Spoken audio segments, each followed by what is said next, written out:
అందరికీ నమస్కారం. ముఖ్యంగా మా ఉత్తరాంధ్ర సోదర సోదరీమణులందరికీ కూడా ప్రస్తుతం మనం అల్లూరి సీతారామరాజు ఇంటర్నేషనల్ ఎయిర్పోర్ట్లో ఉన్నాం. ఈరోజు కూడా మళ్ళీ ఆగస్టు 1న ప్లాన్ చేసుకున్నటువంటి ఇనాగ్రేషన్ ప్రోగ్రాం మీద ప్రత్యేకంగా రివ్యూ చేశాం. అన్ని ఏర్పాట్లు కూడా ఎక్కడా లోటుపాట్లు లేకుండా ప్రతి ఒక్కరికి కూడా అన్ని సదుపాయాలు కల్పించే విధంగా ఈ కార్యక్రమం నడిపించాలని ఈరోజు రివ్యూలో కూడా కొన్ని సూచనలు సలహాలు కూడా చేశాం. మరి లోకేష్ అన్న గారి అధ్యక్షతన ఈ కార్యక్రమం జరిగింది. దానితో పాటు ముఖ్యంగా దేశ ప్రధానమంత్రి నరేంద్ర మోదీ గారు ఈ యొక్క కార్యక్రమానికి రాబోతున్నారు. మన ముఖ్యమంత్రి చంద్రబాబు నాయుడు గారు, పవన్ కళ్యాణ్ గారు, ముఖ్యమైనటువంటి నాయకులు అందరూ కూడా హాజరు కాబోతున్నారు.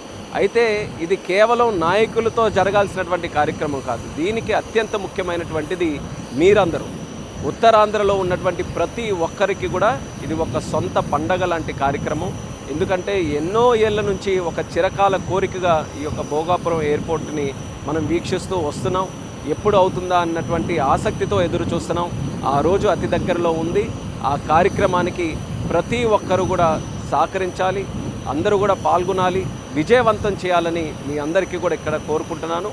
అందరూ కూడా కలిసికట్టుగా ఉత్తరాంధ్రని డెవలప్ చేసుకుందామనే ఆలోచనకి ఇది ఒక బీజం లాంటిది. ఎక్కడి నుంచో ఒక దగ్గర నుంచి ఒక ముందడుగు పడాలి. ఆ అడుగే, ఆ కేంద్రమే మన భోగాపురం ఎయిర్పోర్ట్. ఈరోజు ఈ ఎయిర్పోర్ట్ అనేది ఒక అభివృద్ధికి చిహ్నం. అలాగే మన ఉత్తరాంధ్ర ఆత్మ అభిమానానికి, మన గౌరవానికి కూడా ఒక ప్రతీకగా మారబోతుంది. ఎక్కడెక్కడికో వెళ్ళి దూర ప్రాంతాల్లో కష్టపడినటువంటి చరిత్ర మన ఉత్తరాంధ్రకు ఉంది. కానీ ఈ ఎయిర్పోర్ట్ అయిపోయిన తర్వాత ఎక్కడెక్కడ నుంచో ఉన్నటువంటి వారందరూ కూడా మన ఉత్తరాంధ్ర ప్రాంతానికి రాబోతున్నారు. ఆ కాన్ఫిడెన్స్ నాకుంది. అలాగే ఈరోజు మోదీ గారు కానీ, చంద్రబాబు నాయుడు గారు, పవన్ కళ్యాణ్ గారు అందరూ కూడా కలిసి ఉత్తరాంధ్రకి ఎన్నో కార్యక్రమాలు చేయాలని గత 2 సంవత్సరాలుగా కూడా చాలా అద్భుతమైన ప్రాజెక్ట్స్ మన ప్రాంతానికి తీసుకొని వచ్చారు. వాటన్నిటిని కూడా ముందుకు నడిపించడానికి అత్యంత కీలకంగా ఈ యొక్క అల్లూరి సీతారామరాజు ఎయిర్పోర్ట్ ఉండబోతుంది. నాకు ముఖ్యమైనటువంటిది ఏంటంటే, అన్నిటికంటే మన యువతకి ఉద్యోగ అవకాశాలు. ఈ ఎయిర్పోర్ట్ వల్ల వేలాది మందికి, మన ఉత్తరాంధ్రలో ఉన్నటువంటి పిల్లలకి అందరికీ కూడా మంచి ఉద్యోగ అవకాశాలు రాబోతున్నాయి.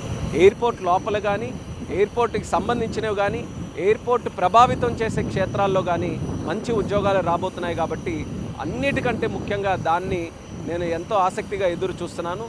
దీనివల్ల ఒక మంచి మార్పు మొదలవుతుందనే నమ్మకంతో అందరికీ కూడా నా శుభాకాంక్షలు తెలియజేసుకుంటూ, ఆగస్టు 1న Alluri Sitaramaraju international airport inauguration కార్యక్రమానికి అందరికీ ఆహ్వానిస్తూ, అందరూ కూడా ఈ యొక్క కార్యక్రమంలో పాల్గొనాలని, ప్రతి ఒక్కరు కూడా ఉత్తరాంధ్రకి సంబంధించిన ప్రతి ఒక్కరు కూడా ఈ యొక్క కార్యక్రమాన్ని ఒక ప్రైడ్గా తీసుకొని ముందుకు రావాలని ఈ సందర్భంగా తెలియజేస్తూ నా ధన్యవాదాలు తెలియజేసుకుంటున్నాను. నమస్కారం.